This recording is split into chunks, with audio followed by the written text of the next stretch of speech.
In this example, I want to explore some more advanced techniques in using the shape modeler in IC3D. And for this, we're going to start by looking at a complex model like this Jean-Paul Gaultier example of a perfume bottle. As we can see, this is made up of 4 shape models, one for the cap, one for the glass body, one for the spray point at the top, and one for the base of the model. What I'm going to concentrate on at the moment is creating the glass body here, because that's one of the more complex shapes inside this model. So we launch the shape modeler, and we will work with 200 iterations on this to give ourselves something reasonably smooth to get ourselves started. Now, I previously created a bunch of shapes for the Jean-Paul Gaultier model, 14 of them to be precise, and they represent different stages up the model. Now, some of these I haven't got accurate, they were guessed at, but we can adjust them quite a lot inside this modeler here. So I'm going to start putting in the shapes, and you'll start to see the shape of the model appear.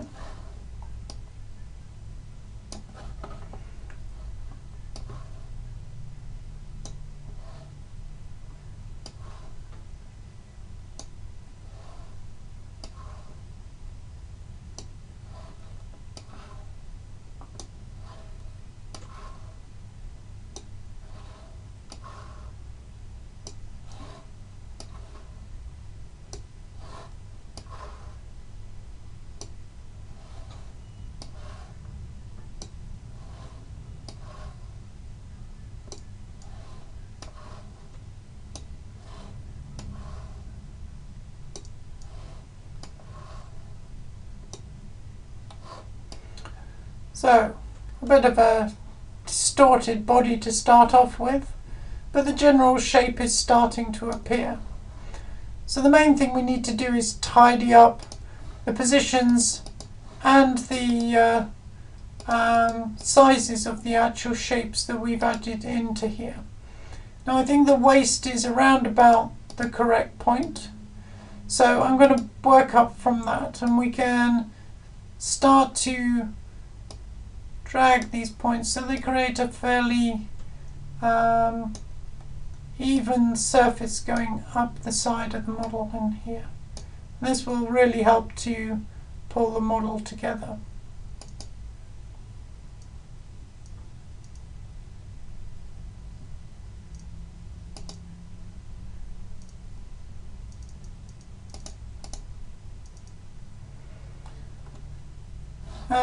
And we can start to see the shape starting to take form that way, but this way it's not very good.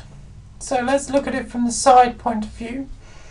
And one of the things is that sideways this model does not run up a nice vertical path. So we can use the move function in here to actually allow us to shift the positions of the actual points, so that we get something a little bit more naturalistic. Okay, and like this one here, the depth is actually wrong on it, so we can see that, and we can adjust it accordingly. Now this has to ride up her back, so these are going to be fairly standardly placed points, but following the curvature of the back. Now, some of them may not be quite the right size, so we've taken off the width because we don't want to mess up the width. One of the things we might want to do is perhaps add in an extra shape at some point. So here I'm going to add another one of those in. Check from the front that I haven't messed up the sizing. And that back. I want to put the sizing on, I want to affect these together, and so I'm going to bring that one in like that, And then perhaps bring this one down a little bit because it's probably too high. And just a little bit to even that up. And now we can move back to moving and what we're doing on this side. So let's move a few of those over. So we start to form the shape that we were after.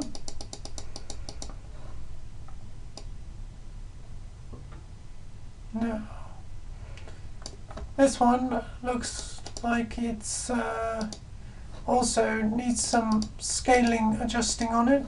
And same for this one here.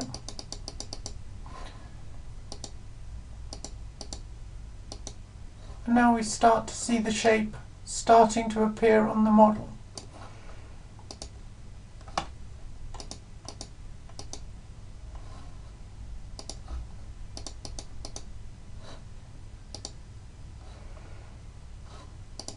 Now we can go back to scaling and start to tweak all of these so that they look correct.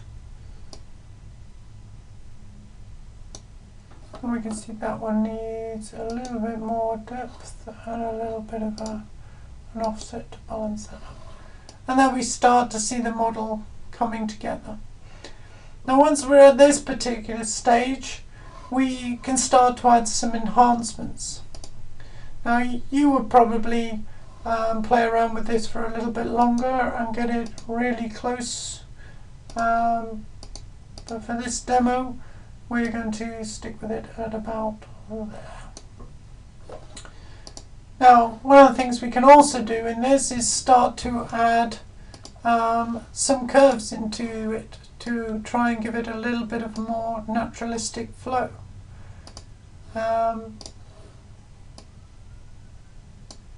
So that really helps to pull these three sections in and make them a little bit more believable.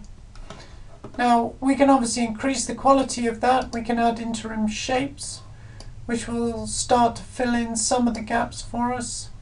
We've got a little bit of a squaring off at the front here that we can do.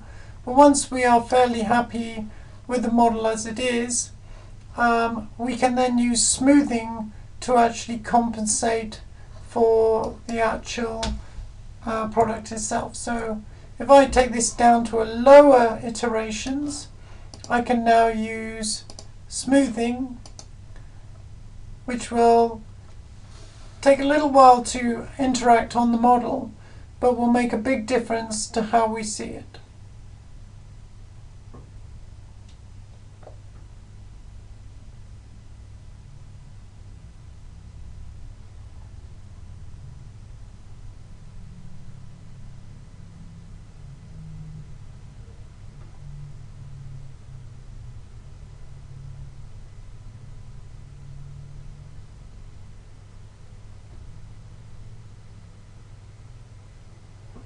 As you can see, smoothing is quite a time-consuming process, so we really should use it sparingly or just on our final model, which is one of the smoothing options.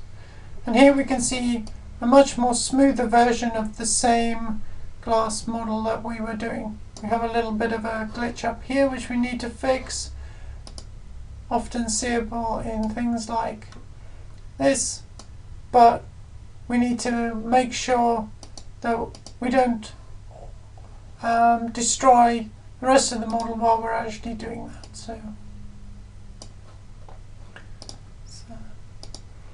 we don't want to have too much of the thing in there.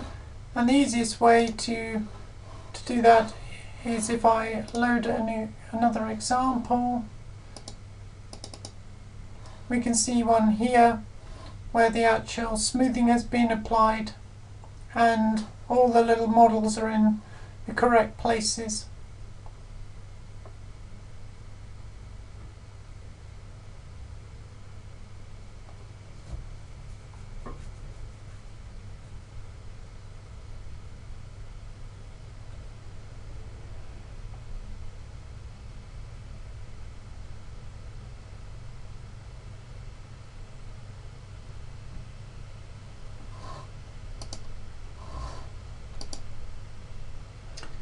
And then we have our model, and if we smooth it now, we can add that to the scene. It will do a final smoothing on it, and we can see that the model is fairly accurate.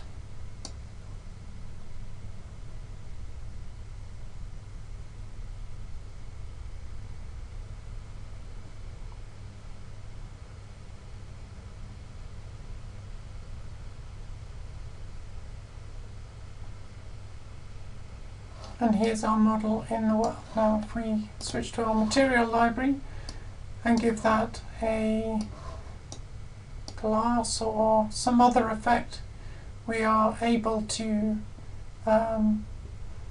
see how well that's actually produced that shape. And that concludes the demo on doing the Jean Paul Gaultier.